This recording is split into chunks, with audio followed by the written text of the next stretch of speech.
Thought for the day, Wednesday, August 21st. Go out to meet others.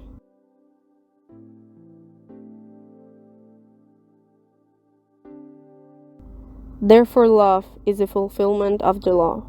Romans 13:10. What does this fulfillment and perfection consist of? It is deduced from the preceding verses in which the apostle describes to us the different expressions and effects of his love. Above all, the true love to our neighbors does no harm. In fact, this love pushes us to accomplish all the good that our neighbor needs. This word boosts us towards a love that is supportive and sensitive to the needs, expectations, and legitimate rights of our brothers, towards a respectful love of human and Christian dignity, towards a pure, understanding love, capable of sharing, open to all as Jesus taught us.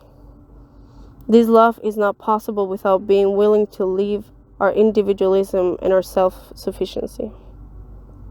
The first condition for acting Christian love is to never go against God's commandments. Each one of them wants to lead us to an increasingly vigilant, more delicate and respectful, more concrete love towards our brothers. Chiara, Lubich, Fragments of the Commentary on the Word of Life of September 1993.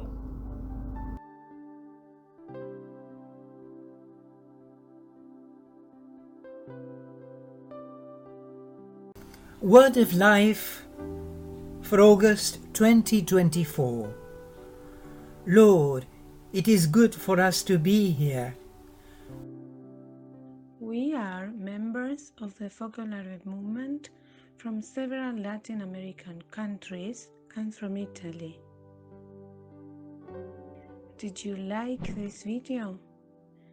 Then give us a like and subscribe to channel Playing Campaign.